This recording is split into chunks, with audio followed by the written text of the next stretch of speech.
In this first episode, there is someone who wakes up. He doesn't know why he woke up near a mysterious lake.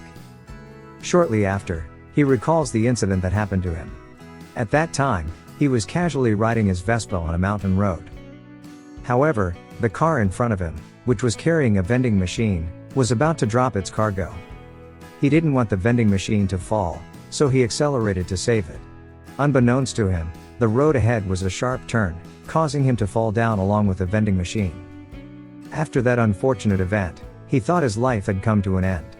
However, he felt strange because he couldn't move his body. He also heard a robotic voice coming from within him. The voice said, "Welcome, thank you very much, I have been awaiting your arrival, you have received one free product." As a vending machine enthusiast, he was familiar with such voices. Then, when he looked at the reflection in the water, what he saw was a vending machine. It seemed that he had been reincarnated as a vending machine.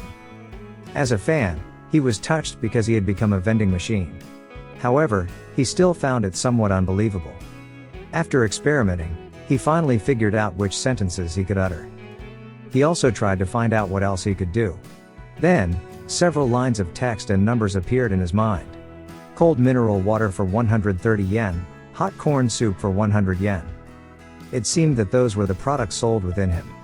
Then, there was a system that explained how the products worked. To add products, he had to use points.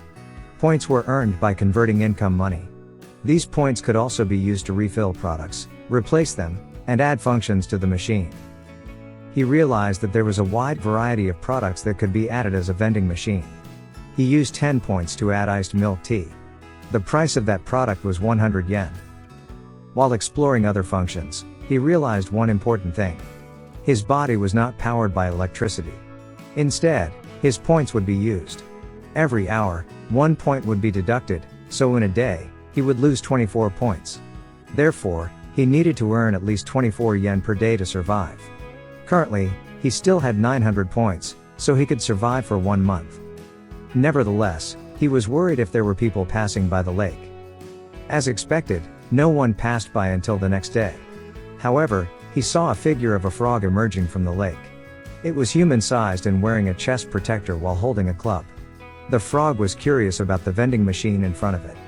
Feeling unfamiliar with the object, the frog attempted to destroy it instead. When it was hit, its durability decreased by 3.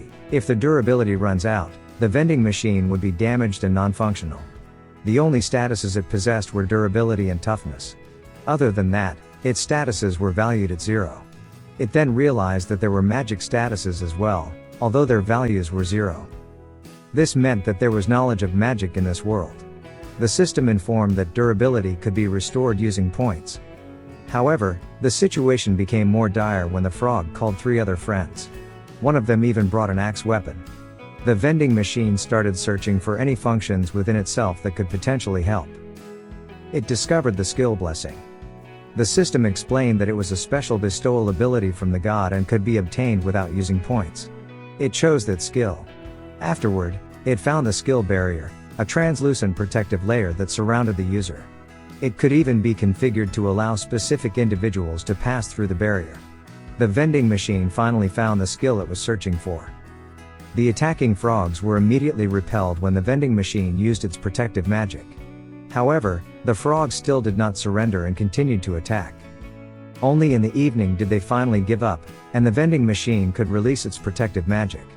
At the same time, it replenished its durability using points. After all those events, it had 311 points remaining. It could survive for another 10 days, but it was still precarious without any customers. Several days later, the vending machine continued to wait for someone's arrival. Then, it heard a woman's voice not far away. The woman was shouting as if she wanted to ambush something, but she couldn't find her target. She felt relieved that there was no one around as she was too hungry and exhausted. It turned out that the woman was a hunter. She wanted to hunt frog monsters to obtain meat for consumption, but she was too tired that none of her attacks hit. The woman suddenly noticed an odd object in front of her. Yes, what she saw was a vending machine. She saw food and drinks inside it. The woman was surprised by the sudden welcome voice. The vending machine then continued to say, "Please insert a coin." She tried to insert a bronze coin, but it was returned to her. The system explained that the coin was not accepted. The vending machine had to use the currency conversion function to accept it. She chose the currency conversion function worth 100 points. Consequently, the prices displayed on the vending machine changed from yen to OA currency. 1000 OA was equivalent to 1 silver coin. The woman noticed the change in price tags. She felt that 1 silver coin was too expensive. However, what could she do? She needed to eat at the moment. The woman finally decided to use her silver coin. She pressed the button for the can with a picture of corn soup. The woman was impressed because the can that came out was still warm. After the first sip, she immediately liked the taste of the corn soup. She even said it was tastier than the food at her usual restaurant. Unfortunately, she was still not satisfied with just one can. The woman bought another can, but this time she chose iced milk tea. It seemed she also liked the drink. Afterward, she bought 3 more cans of corn soup and a bottle of mineral water. Thanks to that, the vending machine received 6 silver coins and 30 bronze coins, which amounted to 6,300 OA. It gained 63 points for itself. After the woman was full, she became careless and fell asleep on the vending machine. The vending machine decided to protect her using its protective magic. It seemed that the trash from its vending machine products disappeared magically when they were consumed. One could say that the vending machine was an environmentally friendly machine. The next day, the woman woke up. She thanked the vending machine for providing food. When the vending machine thanked her back, the woman was surprised. She suspected that the vending machine could speak, but with limitations. She introduced herself as Lammies. She asked the vending machine to say welcome as yes and other words as no. The vending machine then said too bad as no. While wondering, Lammies was curious if the vending machine felt lonely here all alone. The vending machine answered yes. Lammies offered to accompany it and mentioned that she could introduce it to Hulami, a magic tool artisan. Suddenly, Lammies lifted the vending machine with her bare hands, even though it could weigh up to 500 kilograms. While walking and chatting, the vending machine was informed that Lammies possessed the blessing of strength. That's why she had such immense power. Shortly after, Lammies wanted to take a short rest. She also wanted to buy more corn soup.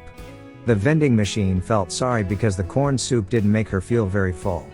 It decided to add potato chips as a product within itself. Lammies immediately tried the new product. She got hooked and kept buying it multiple times. As a result, the vending machine received 320 points, which it planned to use to reduce the price of mineral water. Lammies mentioned that they were almost at the entrance of this layer, where a village was located. Upon reaching the village, the vending machine learned that it was inside a dungeon. It was quite unexpected, especially since the sky could be clearly seen. While there, the 2 gatekeepers of the village were also curious about the object Lammies brought along. After explaining, they became interested in buying items. It turned out that they also liked the products available. They even asked Lammies to bring the vending machine there more often because the gatekeepers couldn't leave their positions. While heading to her lodging, Lammies noticed a little girl being harassed by thugs. Lammies could intimidate them with her immense strength, but for some reason, her attack still didn't land. Afterward, they finally arrived at Lammies' lodging. The innkeepers were very worried because the hunter group accompanying Lammies mentioned that they had left her alone. Lammies also explained about the vending machine she found at the lake. It turned out that Lammies just remembered she needed a lot of money to go to the surface and meet Hulami. She had to pay to use the teleportation circle. Munyami, one of the inn's attendants, offered Lammies a temporary part-time job there. Additionally, the vending machine could be placed in front of the inn to attract customers. True to her promise, Lammies brought the vending machine to the gatekeepers at night. They liked the products, but they started to get bored. The vending machine felt that it was perhaps time to add new products. The gatekeepers were surprised when their vending machine started to glow, and new products appeared inside it. The new product was Odin, priced at 3 silver coins.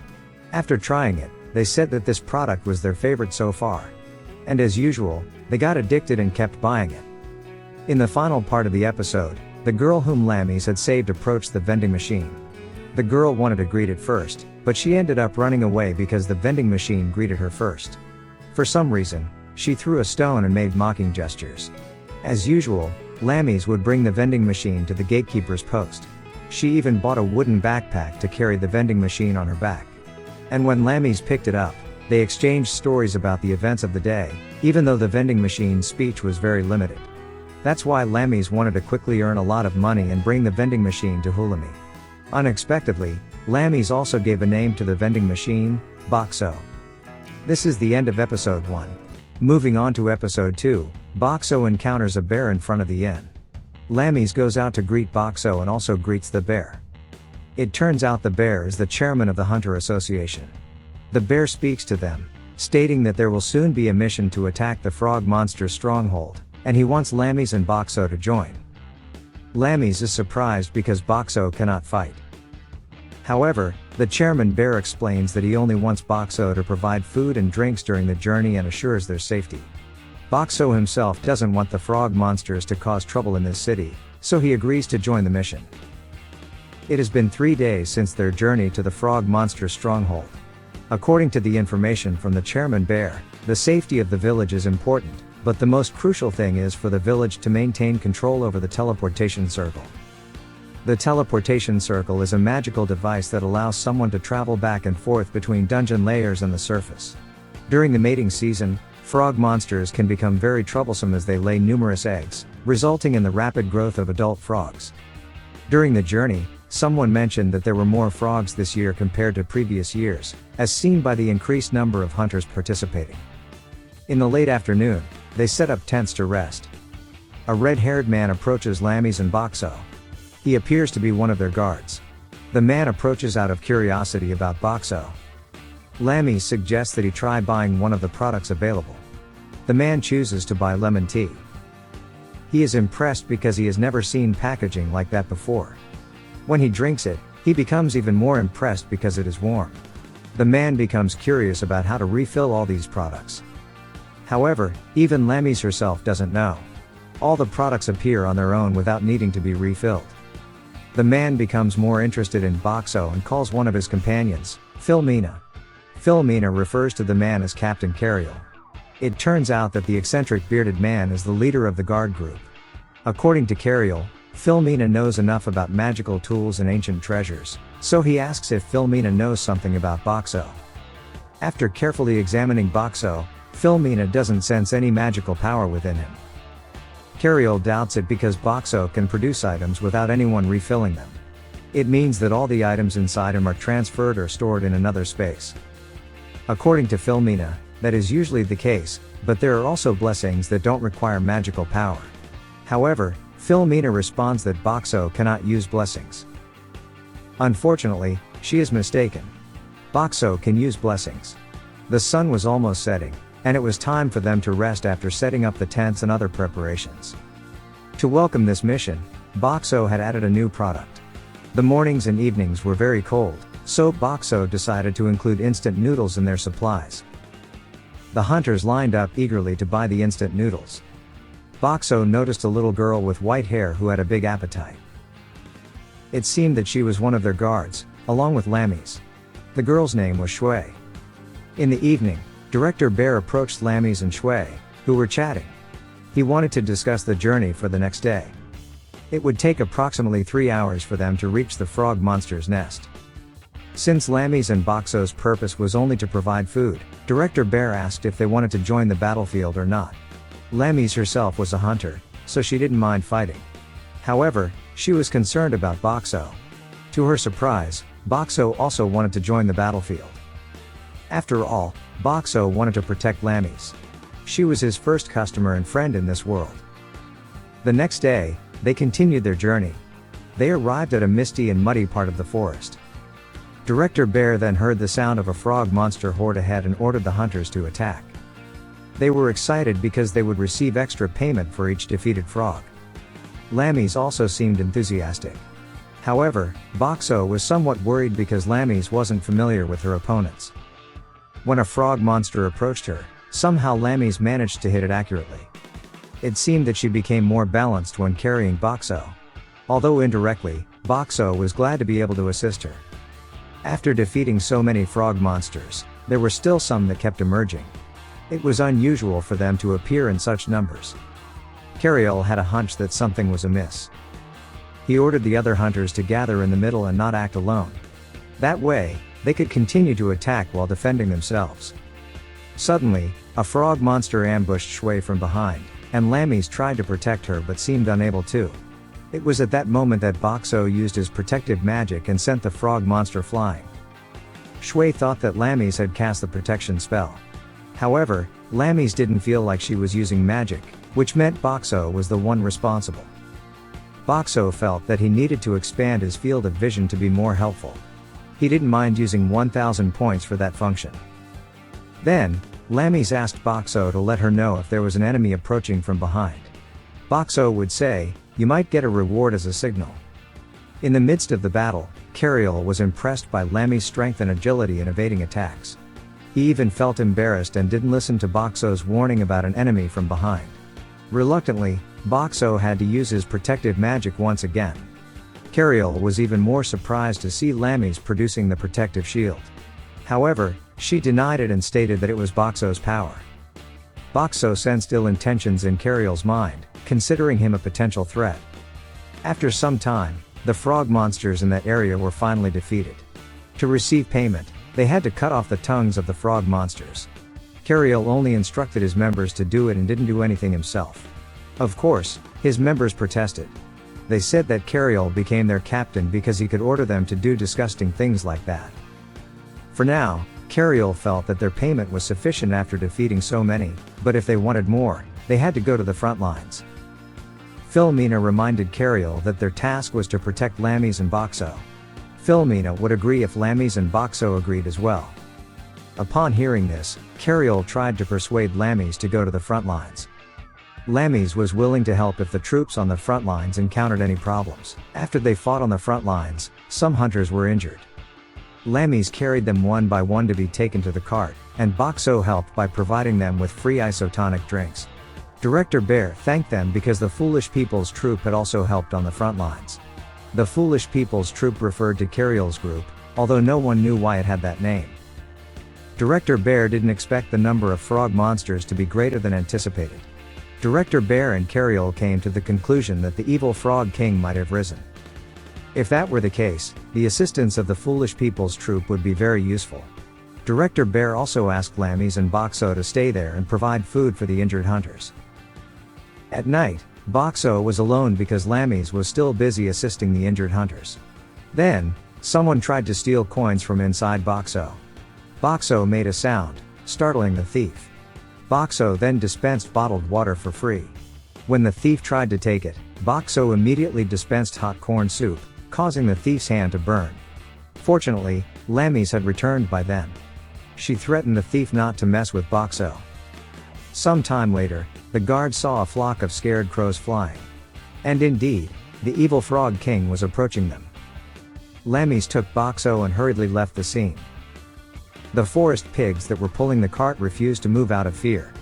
Feeling sorry for them, Lammies set the forest pigs free. Other hunters protested against Lammies' actions. As a result, Lammies was willing to pull the cart on her own with her own strength. Boxxo was confused about what to do. As he looked at the list of products that could be added, an idea came to his mind that might hinder the evil Frog King. Boxxo replaced all the products inside him with cola. Lammies and the other hunters took the cola without knowing Boxxo's intentions. After that, Boxxo used his new function, the ability to transform. He transformed from a regular vending machine to a vending machine selling Mentos. Lammies still didn't understand what to do with the two items. With limited communication, Boxxo could only give instructions with the voice command, "Please insert the coin." Lammies mistakenly thought that she needed to insert a coin even though the items had already been dispensed. In those critical moments, the tied-up thief woke up and panicked upon seeing the evil Frog King. The other hunters silenced him with Mentos, and he felt suffocated and asked for water. The hunters then poured cola into his mouth. They were surprised to see the cola bursting out of the thief's mouth. Because of that, Lammies understood what Boxxo was trying to convey. The other hunters joined Lammies in helping. They put Mentos into the cola and aimed it at the evil Frog King's eyes. In doing so, the evil Frog King was hindered, allowing the Foolish People's Troop and Director Bear to chase after him. After a fierce battle, they managed to defeat the evil Frog King. The hunters thanked Boxxo for his assistance. Director Bear apologized for allowing the hunters to be separated. Lammies also apologized, feeling that it was her fault. With this, Their mission was completed, and they could return to the village. This is the end of episode 2. Continuing on to episode 3, Lammies and the other hunters have successfully defeated the frog monster and are currently on their way back to the village. There were no strange occurrences during their journey home, but as they approach the village, they notice a lot of smoke coming from that direction. It seems they can't relax just yet. Lammies becomes very worried about Munyami and the innkeeper in the village. Trying to reassure her, Boxxo attempts to say something to calm her down. Fortunately, Lammies can more or less understand him, and she becomes calmer. Upon reaching the village, they find signs that something has been dragged through the village. The first place Lammies heads to is the inn. The inn building is now completely destroyed, and there is no response when Lammies calls out. If not calmed down again, Lammies might insist on entering the ruined building. Finally, Boxxo tries to stop Lammies with his limited language skills. After thinking calmly, Lammies is convinced that Munyami and the innkeeper have taken refuge elsewhere. Most likely, they sought safety at the Hunter Association. When they arrive at the Hunter Association, they find the corpse of a giant two-headed snake. The snake was defeated using formidable weapons available in the village, which is not surprising since the village is built within a dungeon. Naturally, they would have such defenses. Lammies approaches the guards, Karios, and Gorth, to inquire about Munyami and the innkeeper. Thankfully, they have sought refuge within the Hunter Association. Despite only having lived here for a few weeks, Boxxo already feels attached to the villagers. He feels this way because he has experienced death. Therefore, today Boxxo decides to treat all the villagers with his products. On that night, they all feast on the two-headed snake they defeated. Apparently, the snake is a natural enemy of the frog monster. Many newcomers also want to try Boxxo's products while they are free. The most favorite products are alcohol, potato chips, and Odin. After that, a drunken Lammies approaches Boxxo. Although slightly incoherent, Lammies expresses her joy at seeing everyone still alive. She is also happy to see many people gathered around Boxxo. Lammies feels that Boxxo has become an important part of the village. Boxxo is truly amazed to hear Lammies thinking of him that way. Gradually, Lammies falls asleep after saying all that. The next day, the villagers are busy renovating the destroyed buildings. Many hunters and carpenters are guarding the village. Boxxo anticipated this, so he prepared suitable food products for them. Meanwhile, Lammies is summoned by Director Bear. Boxxo hopes that Director Bear will recognize him as a valuable hunter after yesterday's mission. However, when Lammies returns and recounts her conversation with Director Bear, it turns out she was only asked to help clear the rubble from the buildings. Indeed, Lammies' formidable strength is well suited for that task. Even hunters from other dungeon levels who have just arrived in the village are amazed to see a girl with such power. Unfortunately, during her hunter missions, Lammies often makes mistakes and is seen as a burden because of her strength. Afterward, Lammies runs into Cariol. After some small talk, Cariol invites Lammies to join their group. Not just her, but Boxxo as well. However, Lammies immediately declines without much thought. Other hunters from different levels wonder why Lammies rejected the offer to join the Foolish People's crew. After all, the group is quite famous among hunters. Innocently, Lammies answers that her current priority is to help renovate the village. Sometime later, Boxxo encountered two unfamiliar faces. Coincidentally, Lammies had just arrived to meet Boxxo. The two strangers introduced themselves. The woman wearing glasses was Akawi, and the man behind her was Gokgai. They came as representatives of the exchange house. They had come here because they received reports that this dungeon level was running short of silver coins. Lammies immediately candidly revealed that a lot of their silver coins had been spent on buying Boxxo's products. Akawi made an offer to exchange Boxxo's silver coins for the gold coins they brought. However, Boxxo couldn't do it.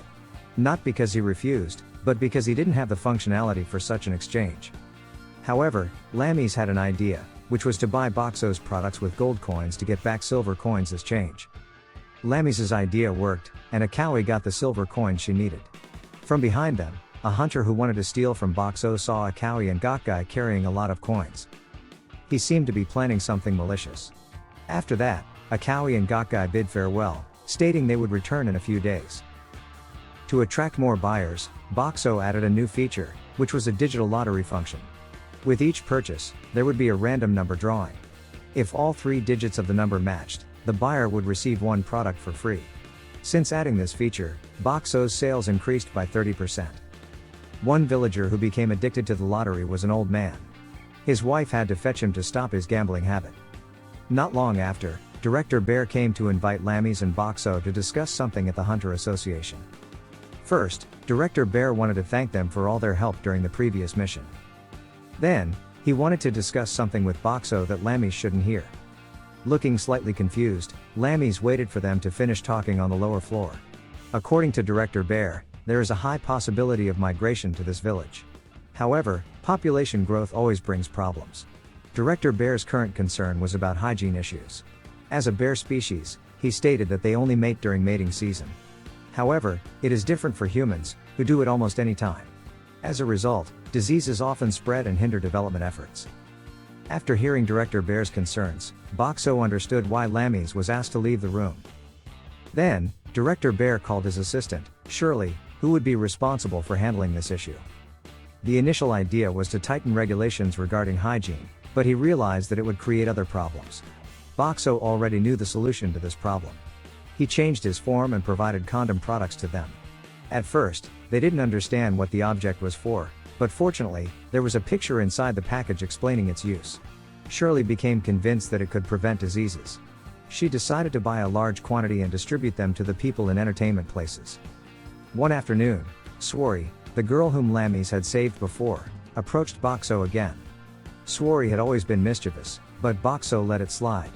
When Sworry's pranks failed, her bodyguard would take care of her as usual. Shortly after, Sworry returned with a gloomy face, mumbling that her father didn't come home today despite promising to do so. When she faced Boxxo, she was puzzled as a drink suddenly came out without her inserting any coins. Unlike before, Sworry thanked Boxxo for this. Later, during the evenings, Lammies would occasionally take Boxxo to the lobby where the bath was located. There, Boxxo would change the products according to the needs for bathing, like underwear, shampoo, and others. However, the most popular item after taking a hot bath was flavored fruit or coffee milk. As usual, the elderly lottery addict was trying his luck again. This time, he brought his granddaughter, May, along to buy something. He also introduced her to the lottery system. According to the old man, if you win it, you'll be happy for a whole day. May bought a bottle of mineral water and tried her luck. At first, the first two digits showed the same number, and usually, the old man failed at this point. The last digit was always the most difficult. However, unexpectedly, this time the last digit also matched. The old man couldn't believe that his granddaughter won on her first try. As May won the lottery, she chose another bottle of mineral water for free and gave it to her grandfather. He regretted that it was already evening, so the happiness wouldn't last long. Still, May was content for this day as she could spend time with her grandfather and grandmother. The old man was deeply moved hearing his granddaughter say that. The next day, Chief Bear inquired about the truth of Boxxo's mimicry skill. As rumored, Boxxo indeed possessed such a skill. Chief Bear wanted to ask Boxxo to use that skill for something specific. He wanted Boxxo to hide in a crime-prone area and identify the criminals. Before that, Chief Bear wanted to test the effectiveness of Boxxo's mimicry skill. Boxxo was placed in front of the Hunter Association building. Normally, Boxxo would be easily visible without using the mimicry skill. Yet, Lammies was already making a fuss, searching for Boxxo's whereabouts. Munyami informed her that Boxxo was busy with Chief Bear, so Lammies stopped looking and resumed helping with the renovation. Until the evening, Boxxo managed to go unnoticed by anyone. Both Lammies and Sworry were frustrated as they hadn't met Boxxo at all that day, unaware that Boxxo was actually right in front of them. They started talking about Boxxo. It seemed that for a few days now, Sworry had been wanting to buy Boxxo from Lammies at a high price. However, Lammies didn't agree. She said that Boxxo was never hers to begin with. Sworry was still curious about what was inside Boxxo. He clearly wasn't an ordinary magical tool. But Lammies herself didn't know for sure. All they knew was that Boxxo understood what they said and answered their questions. Lammies speculated that Boxxo might be a human. Boxxo himself hadn't expected to hear that answer. After Sworry left, Boxxo suddenly released the mimicry skill, surprising Lammies. As usual, Lammies wanted to share everything that had happened during the day with Boxxo. This is the end of episode 3. Continuing to episode 4, Boxxo is currently being transported by a horse-drawn carriage with a group of unknown people. He has been on the carriage for 8 hours. Back in the village, these people claimed to be emissaries of Director Bear. They said they were taking Boxxo to a place to provide food. Among them, Boxxo realizes there is the hunter who once tried to steal from him. At first, Boxxo gave him the benefit of the doubt, thinking he might have repented and wanted to do honest work. Boxxo didn't worry too much since they claimed to be sent by Director Bear. However, after 8 hours, Boxxo finally realizes that he is being kidnapped. As a precaution, Boxxo checks his points. He currently has 11,346 points and can use protective magic for only 3 hours. It's already late afternoon, and the thieves decide to take a rest. To be cautious, Boxxo records their faces with a security camera. The hunter who once wanted to steal from Boxxo starts bragging in front of him and threatens Boxxo to provide food and drinks. However, Boxxo refuses, and the hunter attacks him with a knife, causing 1 point of damage to Boxxo. The boss of the thieves orders the hunter not to hurt Boxxo further. Although their target is the coins inside Boxxo, the boss believes Boxxo himself has a high value. However, the boss becomes slightly annoyed after being mocked by Boxxo. The boss heard from the hunter that Boxxo can heal himself.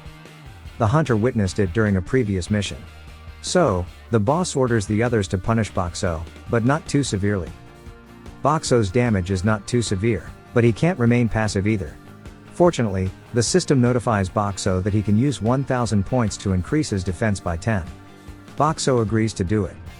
When the thieves attack Boxxo again, their weapons bounce off, and Boxxo takes no damage. Then, the boss orders them to stop the punishment. However, he panics when Boxxo doesn't heal himself as the hunter claimed. Suddenly, Boxxo provides drinks for everyone. The thieves think Boxxo has become obedient after being punished, so they drink the beverages without hesitation. As it turns out, the drink provided by Boxxo is carbonated and tastes awful. During his lifetime, this drink was one of the 10 worst drinks in the vending machine. The thieves finally reach their destination at night. They arrive at a base in the middle of the forest. The boss instructs the others to bring Boxxo to someone they have held captive. When the thieves bring Boxxo into the same room as the captive becomes angry at the thieves' disrespectful behavior. Strangely, the thieves are afraid and immediately leave after handing over the documentation about Boxxo. It turns out that the captive is a woman.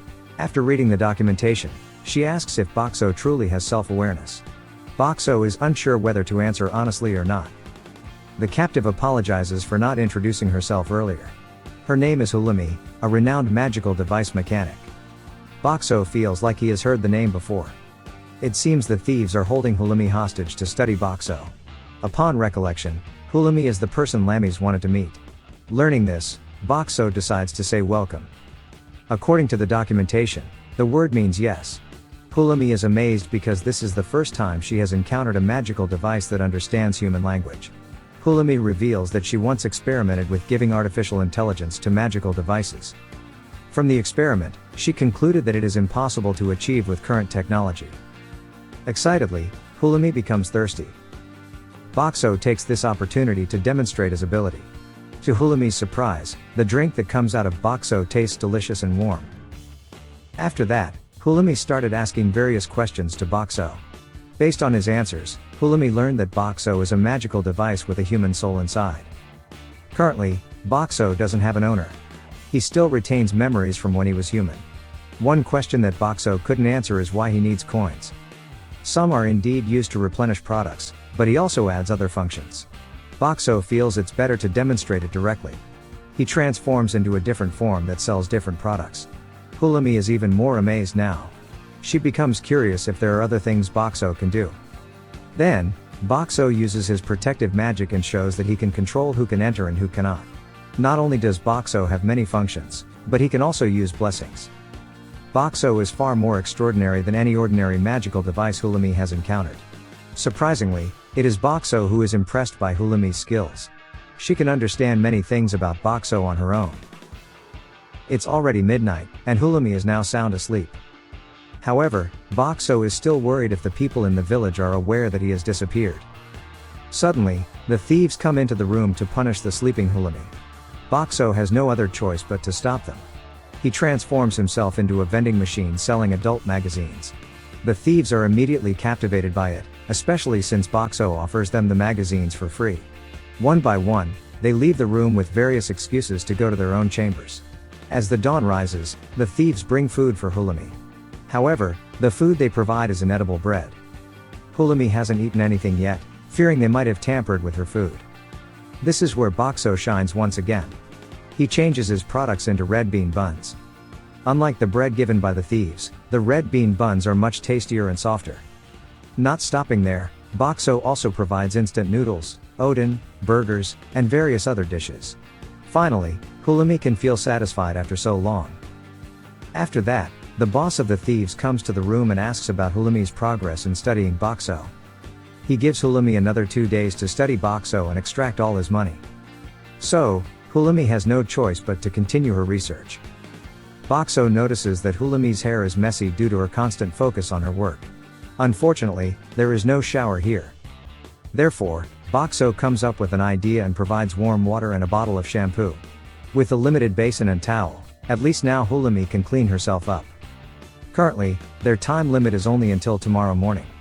Boxxo thinks of attracting the thieves' attention so that Hulumi can escape. However, somehow Hulumi already has a hunch that Boxxo wants to sacrifice himself.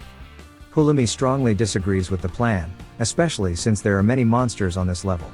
Hulumi herself wouldn't be able to survive without combat abilities. Their last option is to endure and wait for an opportunity to escape together. Hulumi appears resigned and says that she is not afraid to die. After that, she decides to go to sleep since it's already nighttime. While the night is calm, suddenly there's a loud explosion sound near the thieves' hideout. Boxxo immediately senses that they are under attack. He needs to wake Hulumi up right away. After waking up, Hulumi quickly understands the situation. This could be their chance to escape. Among the sounds of the attack outside, Boxxo hears Lami's voice searching for him. Hulumi also recognizes that it's Lami's voice.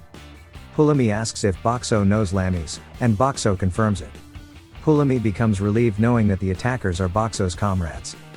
She decides to wait inside the room so as not to hinder them. The problem is, the room they occupy could collapse at any moment. Boxxo can protect Hulumi with his protective magic.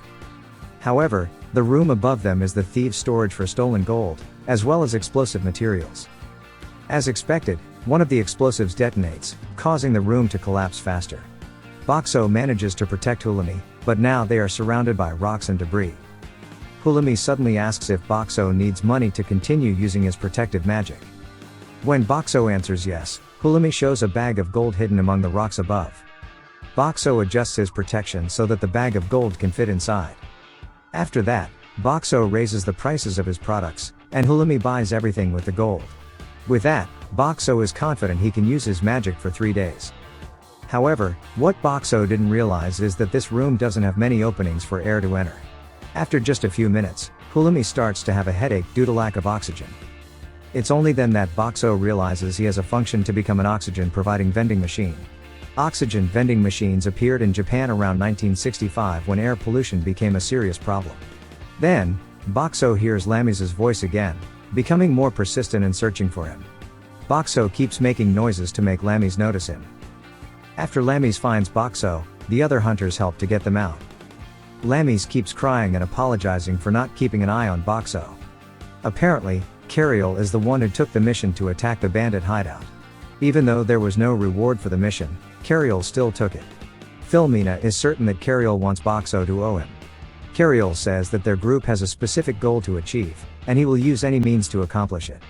Boxxo is an essential part of realizing that goal. Because Lami's is too focused on Boxxo, she doesn't notice that Hulumi is also there. Many things happen, but they are grateful to have come out safely. This is the end of episode 4. Continuing to episode 5, we are shown the past of Lami's and Hulumi. They were at the river, trying to catch fish, not using fishing rods but relying solely on Lami's tremendous strength. With one powerful strike, the water in the river splashed, causing many fishes to fly onto the land. Hulumi was sure that Lami's parents would be delighted with the abundance of fish. However, Lami's didn't seem too happy when Hulumi brought it up. His strength was so great that he often broke things in the house, leading his parents to laugh while feeling embarrassed. As they walked along the river, they came across a large box that Lami's found familiar. This big and kind box was something that had saved his life. But it turned out, all of that was just Lami's dream. He was currently sound asleep next to Boxxo. Since Boxxo was kidnapped, Lami's had been tirelessly searching for him without getting any rest. Hulumi felt that maybe this incident reminded him of a past event. Boxxo had no idea about it at all. Hulumi then started to tell the story. In the past, their village was destroyed by a monster attack. Lamis and Hulumi were among the survivors of that attack, both losing their parents. From a young age, Lamis possessed formidable power, but he was too afraid to use it. Hence, he still regretted it to this day. Hulumi could hardly believe that the once awkward child Lamis had become a hunter. Boxxo only now learned that Lamis carried such a past. Consequently, Boxxo decided to always help Lamis whenever he faced trouble. The next day, Hulumi said she would stay in the village for a while. As Lamis was leaving, Hulumi noticed two men in suits approaching. After some recollection, Boxxo realized that these two men were Swari's guards. The two men pleaded with Hulumi and Boxxo. Soon, Swari would come here to ask for something, and they wanted them to be ready to receive him. When the two men got the information that Swari was close, they quickly excused themselves and left. Then they also requested not to tell Swari about this meeting. Shortly after, Swari finally arrived at Hulumi's tent. As his guards had said, Swari came to ask for help. Before agreeing, Hulumi wanted to know why Swari needed their assistance. Swari explained that soon the families of renowned merchants would gather. For that reason, a party showcasing their magical and mechanical devices would be held. The one organizing the party was a girl of his age named Kanashi, who came from a rival family. Just imagining her annoyed face made Swari visibly angry.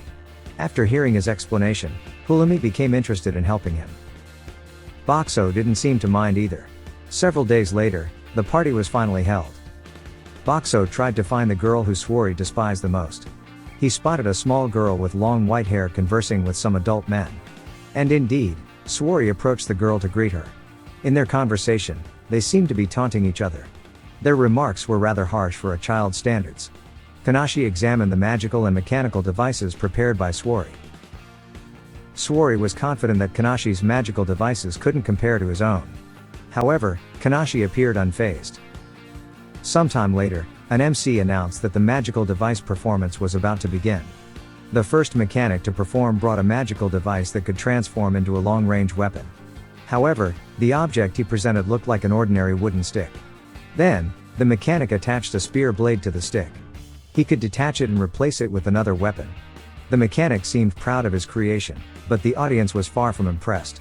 Even Hulumi fell asleep. The performances of the other mechanics were equally unremarkable. None of them managed to capture Hulumi's attention. Until it was Kanashi's mechanic's turn. The mechanic went up on stage with a device covered in bandages. Hulumi was curious about what magical device they were going to present. The mechanic unveiled the device, revealing a magical device that looked like a robot. He had created this magical device using parts from certain monsters. He explained that his creation was a magical device with its own intelligence, something that was the dream of mechanics. He demonstrated it by commanding the magical device to move and bow. Hulumi had discussed this topic with Boxxo before. The technology to give intelligence to magical devices hadn't been developed yet. However, it could be achieved by inserting a human soul into the device. Still, this method was considered dangerous and was prohibited by the Magical Device Mechanic Association. In the past, a mechanic had violated this rule, leading to the destruction of an entire city. In other words, the magical device before them currently had a human soul and could pose a threat to the village. During the performance, the magical device suddenly acted strangely. For some reason, it uttered the word kill, even though it wasn't designed to speak. Hulumi's worst fear had come true. When the mechanic attempted to deactivate it, the magical device realized that the mechanic was responsible. This confirmed Hulumi's suspicion that the mechanic forcibly inserted a human soul into the device. Hulumi asked Swari's guards to distract the magical device. When given the opportunity, she attempted to target the magical seal on its neck. This seal held the human soul and also contained mind-controlling magic. After some time, Hulumi succeeded in her attempt. She felt sorrow for the human soul trapped within the magical device. Hulumi hoped the soul could finally rest peacefully. After all the chaos, the mechanic felt sad that his years of research had been destroyed. Hulumi considered the mechanic despicable for being so proud of his crude methods. To her, what the mechanic did was insignificant, it was just an illegal act. The other mechanics were surprised to learn that the girl before them was Hulumi. Apparently, Hulumi was the one responsible for explosions and fires at the Magical Device Mechanic School. She had also created a powerful sleeping potion that put the entire school to sleep. Hulumi felt embarrassed as they discussed her dark past. Meanwhile, Swari declared that he had defeated Kanashi. Thankfully, this incident could be considered a success. However, it seemed they had completely forgotten the reason Boxxo came to the party. Currently, snow has started falling in the village. Boxxo is attending a meeting with some villagers who own local shops. They are discussing the arrival of Chain's restaurant in this dungeon lair. They are worried about not being able to make a living, especially with winter approaching. Boxxo now understands why he was called here, to find a solution to this problem. Munyami offers to give Lammies a discount at her shop if Boxxo agrees to help. Boxxo cannot refuse when it involves Lammies. However, he realizes that this is a significant responsibility. He decides to seek the opinions of Hulumi and Lammies as well. The next day, Lammies, Boxxo, and Hulumi are observing Chain's restaurant from outside. The owner of the restaurant notices that they are spying on it. He recognizes Boxxo, who is widely talked about. After that, they also try to enter the restaurant and taste the food. They are not overly impressed with the taste. Perhaps because they are used to Boxxo's products, this restaurant doesn't seem particularly special. After seeing this, Boxxo has an idea for this issue. The local shop owners hold a second meeting. They plan to compete while Chain's restaurant is still offering opening discounts. They will create new menus to prevent losing customers during the discount period. Munyami wants to get their opinion on her new menu, pasta, but of course, she cannot do so herself. Instead, Lammies and Hulumi do it for her. They think it tastes quite good, but the seasoning is still not as strong as Chain's restaurants. Boxxo agrees with their assessment. Suddenly, Boxxo changes his form. He presents ready-to-eat pasta products for Munyami to try. Boxxo hopes she can learn from these products. The other shop owners immediately ask Boxxo for suggestions as well. Then, Boxxo presents various ready-to-eat foods such as fried chicken, takoyaki, crepes, and more. After trying the food samples, the shop owners are ready to develop their own dishes based on what they've learned. The next day, they open small shops in front of Chain's restaurant. Some people decide to buy from these shops because the queue at Chain's restaurant is too long. The number of customers increases when they hear that the food in these shops is better than in Chain's restaurants. The owner of Chain's restaurant comes outside and panics because many customers are leaving. Seeing Boxxo, he is convinced that this must be his doing. A month later, Chain's restaurant has completely left this dungeon lair due to unstable sales. However, Boxxo is a bit suspicious because they gave up so easily. Suddenly, Cariol approaches Lammies and Boxxo. He invites them both on an expedition after winter ends. Boxxo immediately refuses. But, Cariol mentions that he once took a mission without pay to find Boxxo. Boxxo remembers that the kidnappers were easily dealt with, thanks to the Foolish People's Brigade. Cariol gives them time to think about it before winter ends. That night, they discuss Cariol's offer with Hulumi. Lammies actually wants to fight to become stronger. Hulumi suspects it's her plan for revenge. Seeing this, Boxxo wants to ease some of the pain Lammies carries. He transforms into a vending machine that sells flowers. The flower he gives to Lammies is a carnation, which symbolizes gratitude in the language of flowers. This is the end of episode 5. Continuing on to episode 6, Boxxo once again recalls Lammies' past as narrated by Hulumi. As spring approaches, the hunters will become active again. Boxxo is determined to protect Lammies from now on. Following that, a girl approaches Boxxo with a sigh. Upon hearing Kario's voice, for some reason, the girl hides behind Boxxo. As usual, Karios and Gorth want to buy food from Boxxo during their night watch. The next day, the girl from yesterday leaves Munyami's shop after buying the ingredients she desired. Coincidentally, she crosses paths with Karios and Gorth. She says that Karios wants to visit her shop after this. With shyness, the girl replies that she also intends to go there. She also compliments the red scarf worn by Karios. Then, Karios mentions that he indeed likes the color red. Both of them become awkward once again, not knowing what to say. Later, Gorth suggests that Karios brings the girl's items for her. Boxxo seems pleased to see them both happy. During the night, the girl is lost in thought. She feels happy because today she wore clothes in Karios' favorite color. However, she can only watch as Karios leaves. Upon hearing this, Boxxo decides to help her. He transforms into a vegetable vending machine. The girl doesn't know what to do with the vegetables. Then, Boxxo transforms into an egg vending machine. Not stopping there, Boxxo also gives her konnyaku, fish cake, and a bottle of broth. The girl is still confused about what to do with these items. Finally, Boxxo produces a packaged oden. The girl understands Boxxo's intention. She needs to cook all these ingredients together, similar to making oden. If she makes this dish, she believes she can capture Karyo's attention. The next day during the night watch, Karyos brags in front of Gorth and Boxxo about the delicious meal the girl made for him. Now, spring has arrived. Lammies and Hulumi visit Boxxo because they want cold soda. Lammies informs them that they will go with the Foolish People Brigade tomorrow. They plan to search for demon crocodiles. In the past, they managed to defeat demon toads and two-headed snakes, so they want to assess the current population of demon crocodiles. Before exterminating them, they want to investigate.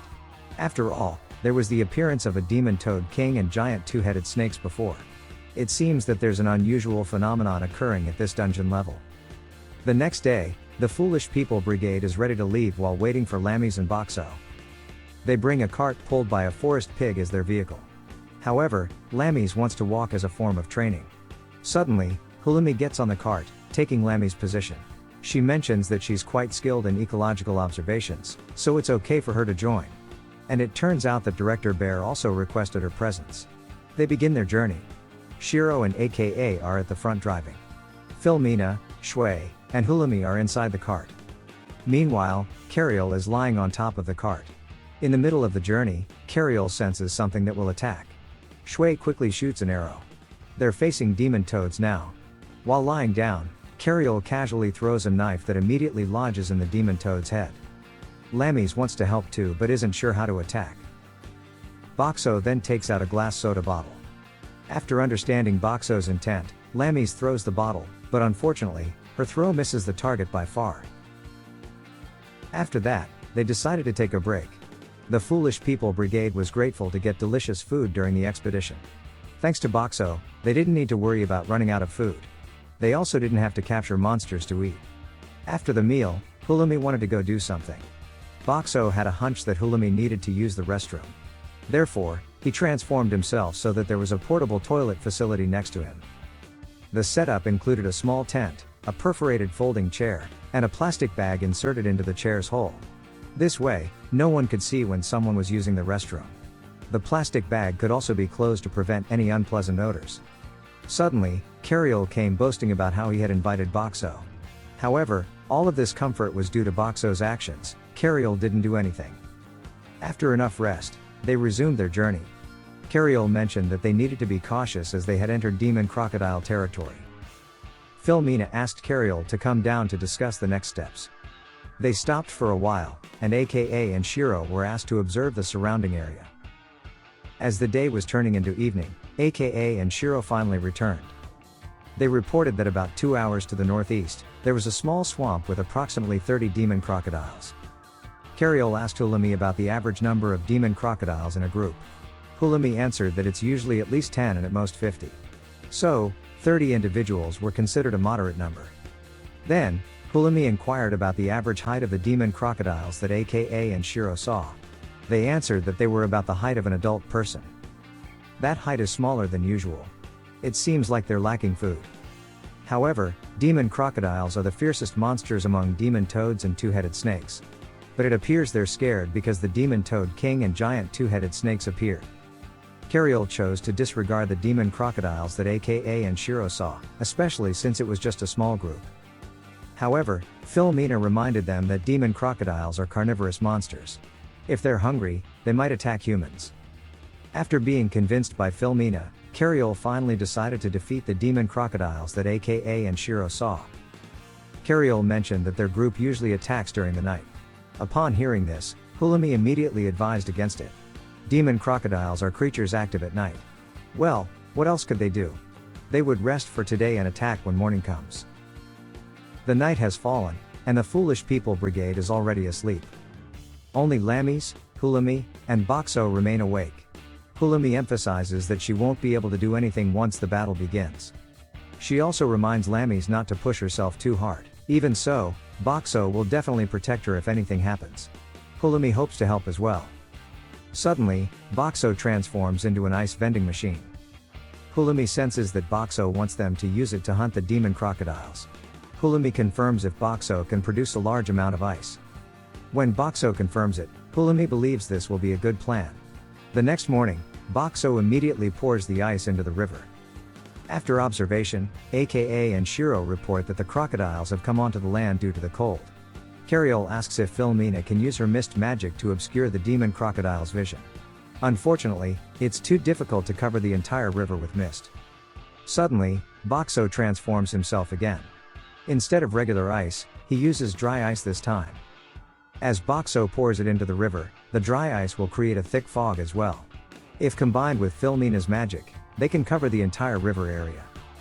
Cariol feels proud to have brought Boxxo along. However, Philomena asserts that Boxxo is more useful than her. When they are ready to attack, Cariol sulks and refuses to give orders. Meanwhile, because Boxxo needs to continuously produce dry ice, he has to stay here with Hulumi. When the others had left, Hulumi informed Boxxo that she had indeed received a mission from Director Bear. However, she was actually asked to find out what was happening in this dungeon level, Clearflow. She then explained that each level has a ruler. Typically, these rulers only appear every few years, even once a decade.